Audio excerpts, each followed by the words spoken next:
Je suis Serge Lamotte, président du club des francs-tireurs de Mons. J'ai été élu en 2009. Finalement, au club, on compte 305 ou 307 licenciés dans ces eaux-là. Discipline pratiquée, on va du 10 mètres. L'air comprimé. Air comprimé, voilà, heureusement que mon ami et collègue est là pour préciser. On va du 10 mètres air comprimé, 25 mètres, arme de poing, 25 mètres, 50 mètres, 100 mètres. 200 mètres, on va essayer de le rouvrir puisqu'on a on peut peut-être le faire.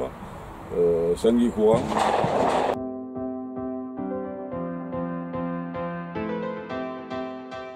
Là ici c'est la bonne humeur.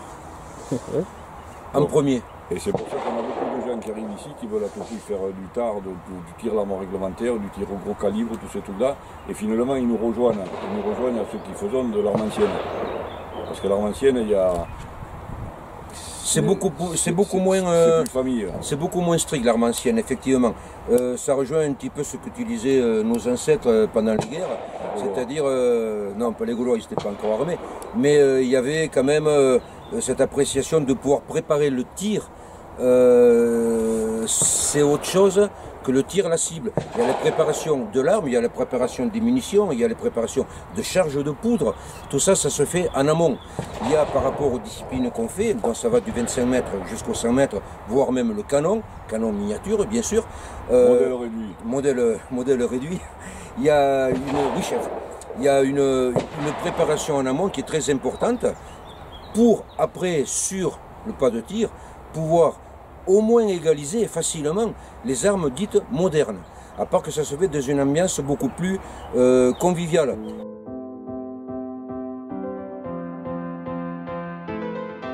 D'une, parce que je m'entends bien avec le président de la Ligue. Bon, de deux, ça nous permet de faire reconnaître un petit peu le club. Ce que je regrette, c'est qu'aujourd'hui on a fait un concours armes anciennes, c'est le peu de gens qui sont venus de la région bordelaise.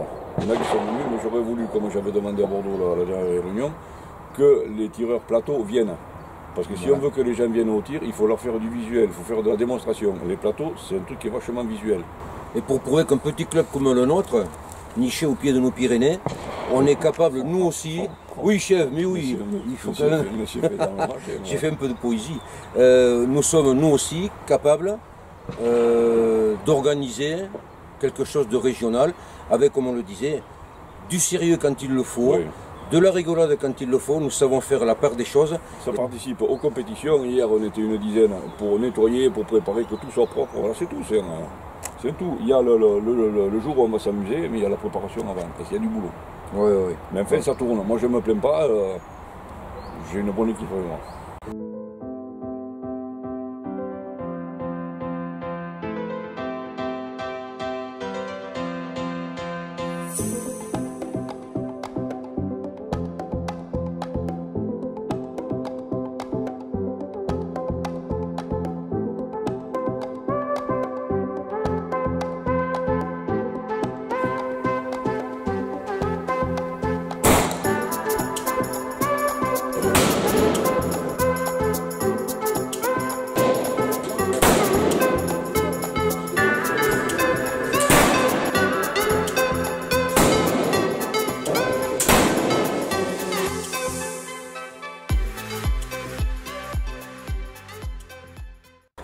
Bien, quand je suis entré en retraite, M.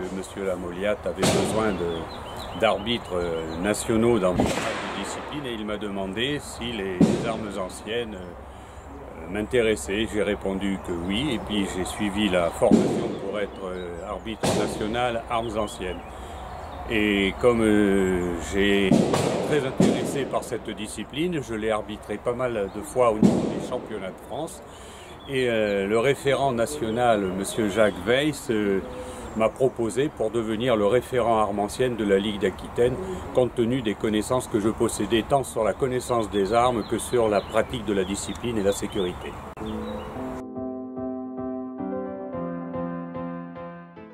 Alors les armes, on appelle armes anciennes toutes les armes qui se chargent par la bouche du canon. C'était avant l'invention des cartouches métalliques.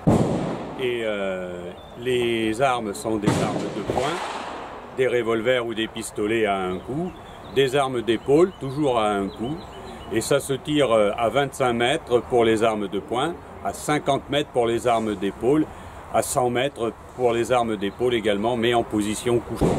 Il y a 3 positions, soit on est debout, soit on est à genoux, soit on est couché. Et au niveau des mises à feu, on a la mèche, le silex et les amorces.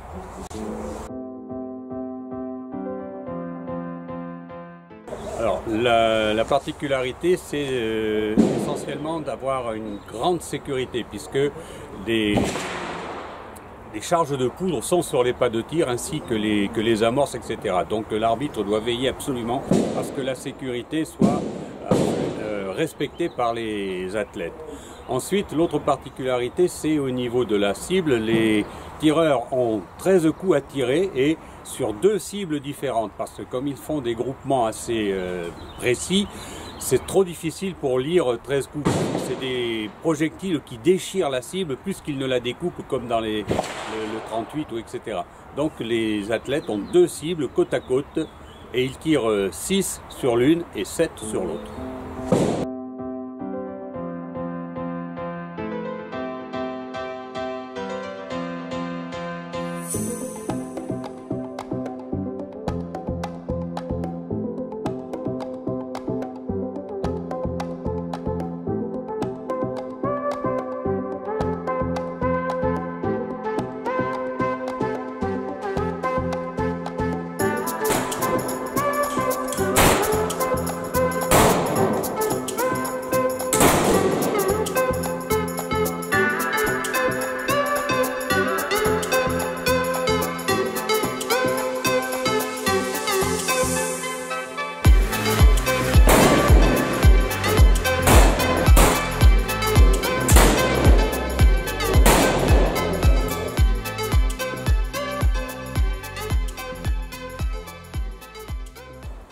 J'ai commencé par l'arme moderne, comme beaucoup à mon âge.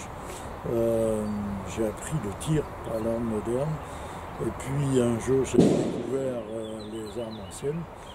J'ai été conquis par leur beauté. Enfin, c'est des armes assez belles, techniquement très évoluées pour certaines époques. Puis j'ai été intéressé par les techniques, la technique de chargement. Rien n'est écrit dans les tables en fait, il faut tout inventer. Enfin, inventer peut-être pas, mais il faut surtout bien connaître toute la technique de chargement de ces armes.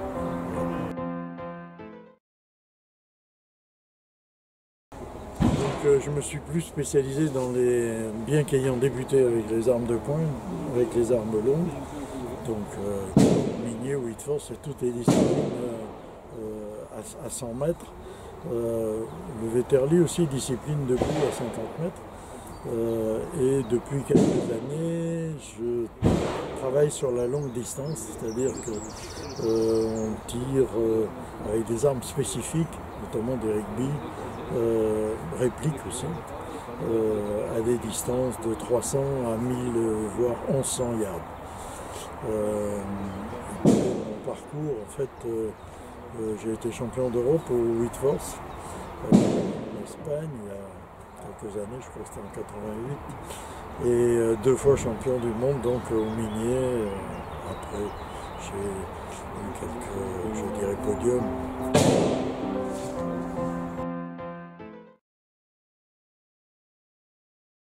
Voilà, donc c'est une arme américaine d'origine, c'est un Remington Zouave. C'est une arme qui donc a servi à la fin de la guerre de sécession. Elle est de 1863, ce sont les premiers canons en acier qui ont existé, arme à percussion, et c'est un calibre 58 minier de l'inventeur français de la balle minier. Voilà, c'est une arme extrêmement précise avec laquelle, entre autres, j'ai été 2 fois champion du monde.